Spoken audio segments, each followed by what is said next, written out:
Picture this. You're standing out on a breezy beach, it's low tide, you can literally taste the salt water in the air, the sun is shining, and right beneath your feet, a wild, completely delicious feast just waiting to be found. Welcome to today's Explainer. I am incredibly excited to take you on a complete start-to-finish journey today. We are going to cover everything, and I mean everything, from finding and harvesting fresh clams right out of the wet sand, all the way to bringing them home and serving them up for dinner. It is the ultimate beach-to-plate adventure. So, if you've ever taken a stroll along the shoreline, right as the waves recede, you have probably noticed them. Those mysterious, tiny little holes dotting the wet sand. Honestly, you might have just stepped right over them, figuring they were just air bubbles, right? But what if I told you those little dimples are actually the doorways to a hidden, bustling underground world? Okay, let's dive into this. Here is the roadmap for our perfect clamming adventure today. We're going to hit 5 steps: reading the sand, how to dig, harvest safety guidelines, the freshness test, and finally, shucking and cooking. All right, step 1, reading the sand. We need to find the clues beneath our feet. Before we even think about picking up a shovel, we've got to become marine detectives. The beach terrain tells a huge story, mostly because, well, you weren't the only one out there. The sand is just packed with visual clues. For instance, ghost shrimp leave behind these short, crumbly mounds. They have what look like tiny little sprinkle pellets all around the rim. Then you've got fiddler crabs, which make these round, quarter-sized openings a bit higher up, near the rack line where all the seaweed washes up. But our main target today is the clam. What we are specifically looking for are clam keyholes. These are dime-sized, oval-shaped dimples that just kind of appear and vanish in the swash zone with every single wave. If you step near them, you might actually see tiny jets of water shoot straight up. That's literally the clam digging down to escape your heavy footsteps. There's this quote I absolutely love from Arthur over at Fossil Art Creations. He says, "When the sand breathes, treasures rise. Follow the little doorways and you'll find the pantry." It just perfectly captures that magical, almost treasure hunt feeling of foraging. But of course, to actually get into that pantry, we are going to have to get our hands dirty. Moving right along to section 2, how to dig. Let's talk about extracting your catch. Finding the keyholes is honestly only half the battle.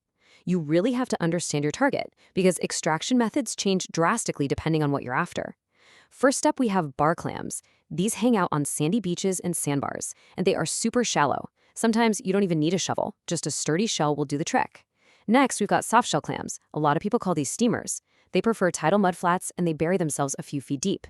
Now, because they have incredibly thin, brittle shells, you need a sturdy, long-handled clam shovel, and you have to be super careful so you don't crush your dinner while digging it out. And finally, the razor clams. Found on sandy beaches, these guys are incredibly fast diggers, meaning they require a completely different strategy. Hunting the elusive razor clam is less like digging and way more like an active high-speed hunt. Step 1, you absolutely must stalk quietly. They will feel your footsteps vibrating and just dig deeper. Step 2, quickly pin the clam at an angle with a spade. You need to be firm enough to stop it, but gentle enough not to shatter that shell. Step 3, use your free hand to dig around the sides. And step 4, this is the most important part, pull it out gently. If you just yank it out of the sand, the clam's powerful foot will rip right off, and that is literally the best meat. It's a delicate, fast-paced process, so let's move to and see how this builds into the next phase of our trip.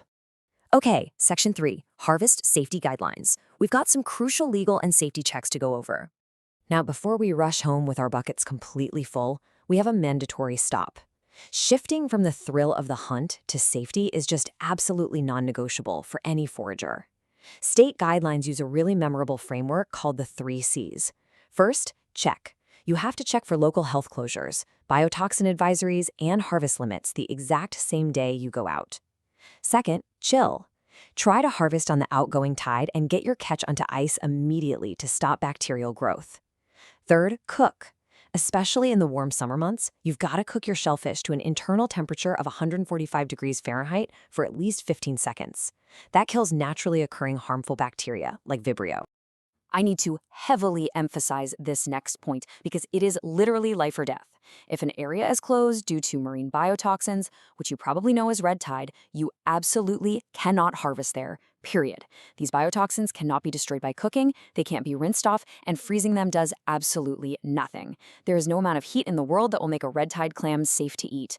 Always, always check your local wildlife and health department websites before your shovel even hits the sand. All right, section 4, the freshness test. It's time to check our catch. So let's fast forward our day a bit. We've safely harvested our clams, checked all the local regulations, and brought our bounty home on ice. But before we even think about prepping anything on the kitchen counter, we have to make sure our catch is still alive. And this brilliantly illustrates how shell anatomy completely dictates our freshness check. For a hard shell clam, if it's sitting there slightly open, just give the shell a little tap. A live, fresh clam is going to immediately snap shut. The soft shell test is a bit different though, because soft shell clams physically cannot close their shells all the way. Tapping them isn't going to result in a closed shell.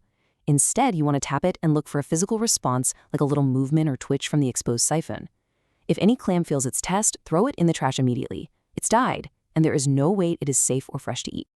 Finally, Section 5, Shucking and Cooking. We are going from the beach to the plate. All right, with our perfectly fresh live clams sorted out, we move into the grand finale. This is where all that hard work out in the wind and sand pays off.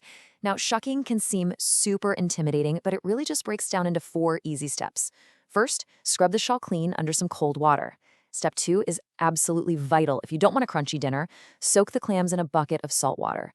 Ideally, you do this overnight with a little aquarium air pump running. This keeps them happy and breathing so they naturally purge all that gritty sand right out of their stomachs. Step 3, grab a proper 3-inch shucking knife. Make sure it has a rounded tip, guys, not a pointed oyster knife. Squeeze it right into the muscle at the hinge.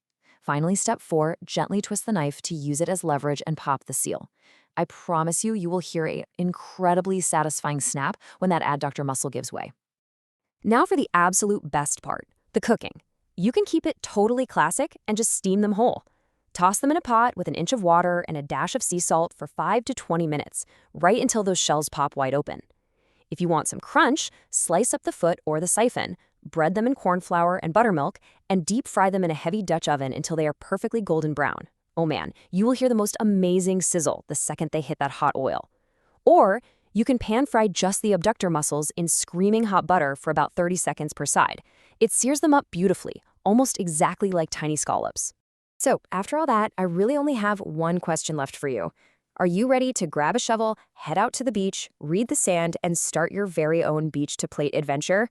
There's a whole massive hidden world living right beneath the waves, and it's literally just waiting for you to discover it. We've gone from spotting tiny dime-sized keyholes in the surf to safely bringing home a massive bounty and finally crisping it all up in a hot Dutch oven. The next time the tide rolls out, I really hope you step onto that beach with a totally new perspective. Thanks so much for hanging out with me on this explainer, and hey, happy clamming!